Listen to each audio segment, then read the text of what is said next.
ಸ್ನೇಹಿತರೆ, ನಾವು ತುಂಬಾ ಒಳ್ಳೆಯವರು, ನಮ್ಗೆ ಓಟ್ ಹಾಕಿ ಅಂತ ಹೇಳಿದ್ರೆ ಖಂಡಿತ ಜನ ಓಟ್ ಹಾಕಲ್ಲ. ಅದು ಬಿಹಾರ ರಾಜ್ಯದಲ್ಲಿ ನಾವು ನೋಡಿದೀವಿ. Best example. ನಮ್ಮ ಹೈಕಮಾಂಡ್, ಕಾಂಗ್ರೆಸ್ ಪಕ್ಷದ ಹೈಕಮಾಂಡ್ ಅರ್ಥ ಮಾಡ್ಕೊಳ್ಬೇಕಾಗಿರೋದು ಅದನ್ನೇ. ರಾಹುಲ್ ಗಾಂಧಿ ಅವರಂತ ಒಬ್ಬ ಒಳ್ಳೆ ವ್ಯಕ್ತಿ ನೀವು ದುರ್ಬಿನ್ ಹಾಕೊಂಡು ಹುಡುಕಿದ್ರು ಸಜ್ಜನ ರಾಜಕಾರಣಿ ಇಡೀ ದೇಶದಲ್ಲೇ ಸಿಗ್ಲಿಕ್ಕಿಲ್ಲ, ಯಾವ ಪಕ್ಷದಲ್ಲೂ ಸಿಗ್ಲಿಕ್ಕಿಲ್ಲ.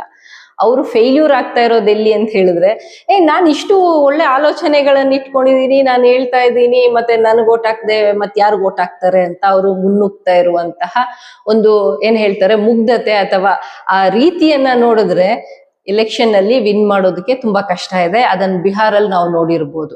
ಅದು ಸೋಷಿಯಲ್ ಮೀಡಿಯಾದಲ್ಲಿ ವೈರಲ್ ಆಗಿದೆ ಕೂಡ. ಅವರು ಏನು ವೋಟ್ ಚೋರಿ ಬಗ್ಗೆ ಮಾಡಿರುವಂತಹ ಸ್ಪೀಚಸ್ ಇರ್ಬೋದು, ವಿತ್ ಡಾಕ್ಯುಮೆಂಟ್ ಅವ್ರು ಇಟ್ಕೊಂಡು ಜನರಿಗೆ ಅವೇರ್ನೆಸ್ ಕ್ರಿಯೇಟ್ ಮಾಡಕ್ ನೋಡಿರೋದಿರ್ಬೋದು. ಜನ ಮೆಚ್ಕೊಂತಾರೆ, ಹೌದು ಹೌದು ಅದು ನಿಜ, ವೋಟ್ ಚೋರಿ ಆಗಿದೆ, ಯಾವ್ದೋ ಬೇರೆ ದೇಶದ ಒಂದು ಮಾಡೆಲ್ ಅನ್ನ ಕರ್ಕೊಂಡು ಬಂದು ಹಲವಾರು ಕಡೆ ವೋಟ್ ಹಾಕ್ಸಿದ್ದಾರೆ, ಹೌದು ಹೌದು ನಿಜ ಅಂತಾರೆ.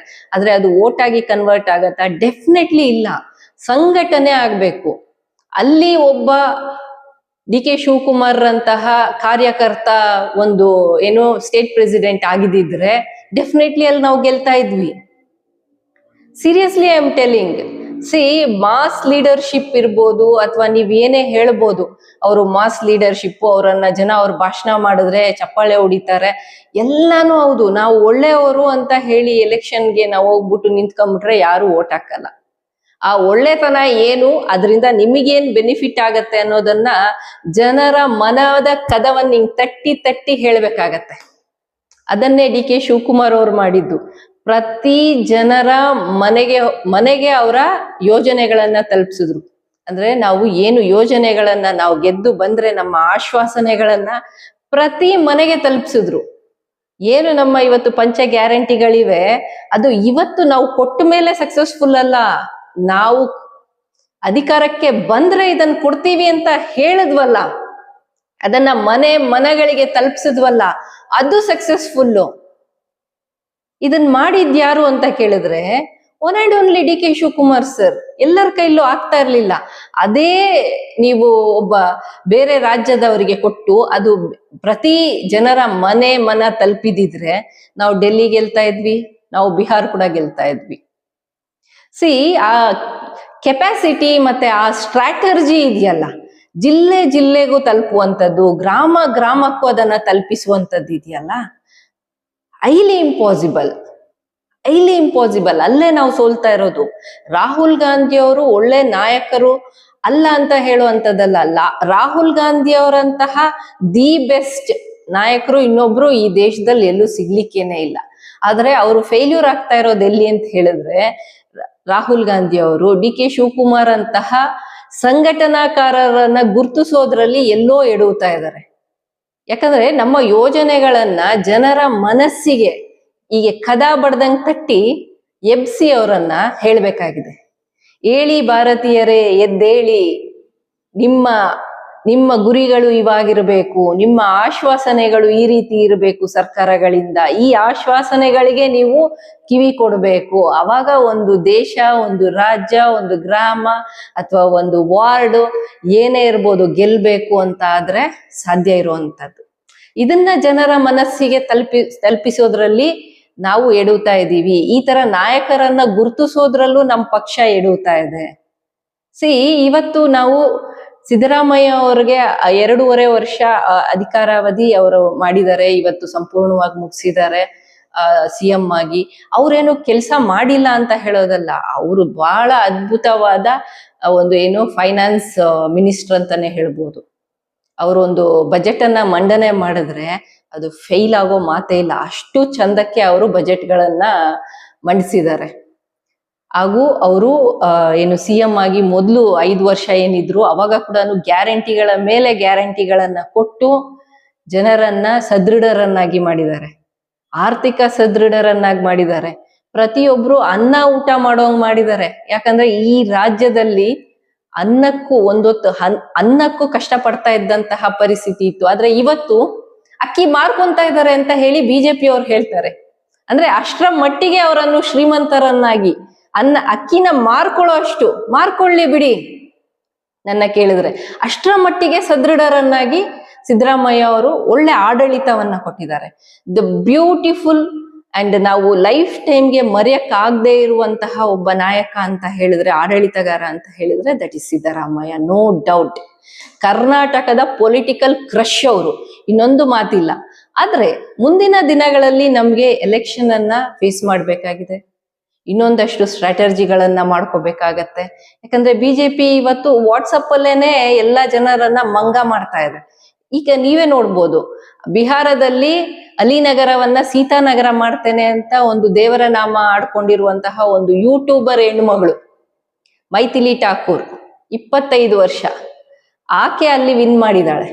ಈ ರೀತಿಯಾದ ಏನ್ ಹೇಳ್ತಾರೆ, ಸಣ್ಣ ಪುಟ್ಟ ವಿಚಾರಗಳಲ್ಲೇ ಎಲೆಕ್ಷನ್ ಅನ್ನ ಗೆದ್ಕೊಂಡು ಬರ್ತಾ ಇರುವ ಈ ಕಾಲಘಟ್ಟದಲ್ಲಿ ಜನರಿಗೆ ಒಳ್ಳೆ ಯೋಜನೆಗಳನ್ನ ನಾವು ಕೊಡ್ತೇವೆ ಅನ್ನುವಂತಹ ಆಶ್ವಾಸನೆ ಅವರ ಮನಗಳಿಗೆ, ಅವರ ಮನಸ್ಸುಗಳಿಗೆ ತಲುಪಿಸಿ ಮುಂದಿನ ದಿನಗಳಲ್ಲೂ ದೇಶವನ್ನ ಆರ್ಥಿಕವಾಗಿ, ಸಾಮಾಜಿಕವಾಗಿ, ಶೈಕ್ಷಣಿಕವಾಗಿ ಸದೃಢಗೊಳಿಸಬೇಕು ಅಂತಂದ್ರೆ ಒಬ್ಬ ಸಂಘಟನಾಕಾರ ಸಿಎಂ ಆಗ್ಬೇಕಾಗಿರುವಂತಹ ಅಗತ್ಯ ಇದೆ.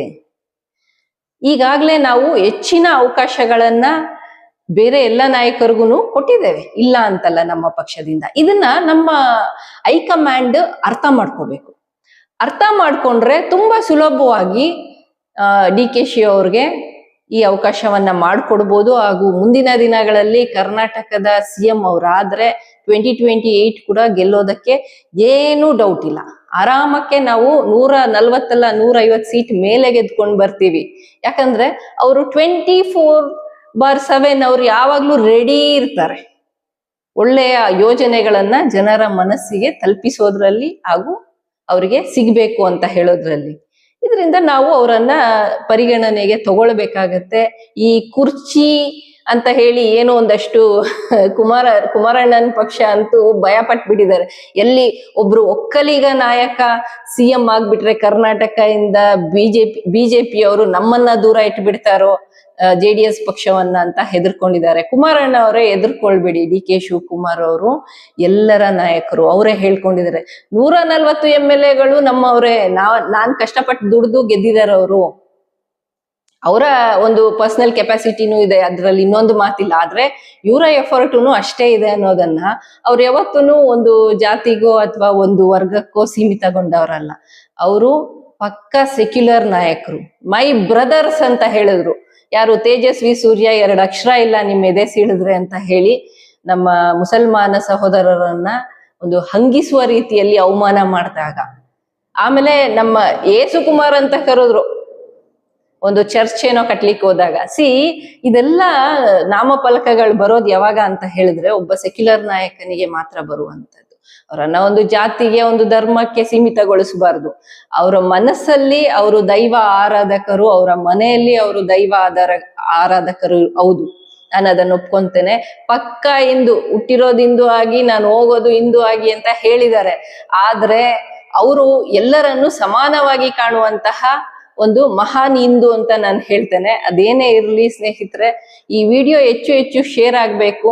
ಎಲ್ಲಿಯೂ ಒಕ್ಕಲಿಗ ವರ್ಸಸ್ ಅಹಿಂದ ಈ ರೀತಿಯಾದ ಮಾತುಗಳು ಬರಬಾರ್ದು. DK ಶಿವಕುಮಾರ್ ಅವರು ಯಾವತ್ತೂ ಆ ರೀತಿಯಾಗಿ ನಡ್ಕೊಂಡಿಲ್ಲ. ಒಕ್ಕಲಿಗ ಹೌದು, ಅವರ ಆ ಜಾತಿಯಲ್ಲಿ ಹುಟ್ಟಿದ್ದಾರೆ, ಆ ಹಿಂದೂ ಧರ್ಮದಲ್ಲಿ ಬೆಳೀತಾ ಇದ್ದಾರೆ, ಆಚರಣೆಗಳನ್ನು ಮಾಡ್ತಾ ಇದ್ದಾರೆ. ಆದ್ರೆ ಯಾವತ್ತೂ ಅವರ ಒಂದು ಆಡಳಿತ ಆಗಿರ್ಬೋದು, ಅವರ ಒಂದು ಏನು ಅವರ ಪಕ್ಷದಲ್ಲಿ, ನಮ್ಮ ಪಕ್ಷದಲ್ಲಿ ಏನಿದೆ ಕಾಂಗ್ರೆಸ್ ಪಕ್ಷದಲ್ಲಿ, ಅದನ್ನ ಬರೀ ಒಂದು ವರ್ಗಕ್ಕೆ ಸೇರ್ಬೇಕು ಅಂತ ಅನ್ಕೊಂಡವ್ರಲ್ಲ ಅಂತ ಹೇಳಕ್ಕೋಸ್ಕರ ಈ ವಿಡಿಯೋ. ಅಂಡ್ ಹೈಕಮಾಂಡ್ ಸೀರಿಯಸ್ ಆಗಿ ತಕೊಂಡು DK ಶಿವಕುಮಾರ್ ಅವರ ನಾಯಕತ್ವವನ್ನ ದೊಡ್ಡ ಮಟ್ಟದಲ್ಲಿ ಬೆಳೆಸ್ಬೇಕು. ನನ್ ಕೇಳಿದ್ರೆ ಮುಂದಿನ ದಿನಗಳಲ್ಲಿ ಅವರನ್ನ AICC ಅಧ್ಯಕ್ಷರನ್ನಾಗಿ ಏನಾದ್ರು ಮಾಡಿದ್ರೆ 2029 ಅಲ್ಲಿ ಡೆಫಿನೆಟ್ಲಿ ನಾವು 300ಕ್ಕೂ ಹೆಚ್ಚು ಸೀಟ್ಗಳನ್ನ ಗೆದ್ದು 350 ಸೀಟ್ಗಳನ್ನ ಗೆದ್ದು 300 ಇಂದ 350 ಸೀಟ್ಗಳನ್ನ ಗೆದ್ದು ಇಡೀ ದೇಶದಲ್ಲಿ ನಮ್ಮ ಕಾಂಗ್ರೆಸ್ ಸರ್ಕಾರ ಅಧಿಕಾರಕ್ಕೆ ಬರ್ಬೋದು ಅಂತ ಹೇಳ್ತೇನೆ. ಅಷ್ಟರ ಮಟ್ಟಿಗಿನ ಸ್ಟ್ರಾಟರ್ಜಿ ಹಾಗೂ ಅಷ್ಟರ ಮಟ್ಟಿಗಿನ ಕಮಿಟ್ಮೆಂಟ್ DK ಸರ್ ಅಲ್ಲಿ ಇದೆ ಅನ್ನೋದನ್ನ ನಾನು ಖುದ್ದಾಗಿ ಅವ್ರ ಜೊತೆಗೆ ಕೆಲಸ ಮಾಡ್ತಾ ಇದ್ನಲ್ಲ ಒಂದ್ 5 ವರ್ಷ. ಅಂದ್ರೆ ಅವ್ರ ಅಧ್ಯಕ್ಷರಿರುವಾಗ ನಾವು ಕಾರ್ಯಕರ್ತರಾಗಿ ಕೆಲಸ ಮಾಡಿದೀವಲ್ಲ, ಅದರಿಂದ ನನಗೆ ಗೊತ್ತಿದೆ ಅಂತ ಹೇಳ್ತಾ, ಅದೇನೇ ಇರ್ಲಿ, ಈ ವಿಡಿಯೋ ಇಷ್ಟ ಆಗಿದ್ರೆ ಲೈಕ್ ಮಾಡಿ, ಶೇರ್ ಮಾಡಿ, ಕಮೆಂಟ್ ಮಾಡಿ. ಬಕೆಟ್ ಅಂತ ಮಾತ್ರ ಕಮೆಂಟ್ ಹಾಕ್ಬೇಡಿ, ನೀವು ಹಾಕಿದ್ರು ನನ್ನ ತಲೆ ಕೆಡ್ಸ್ಕೊಳಲ್ಲ ಅಂತ ಹೇಳ್ತಾ, ಥ್ಯಾಂಕ್ ಯು ಫ್ರೆಂಡ್ಸ್.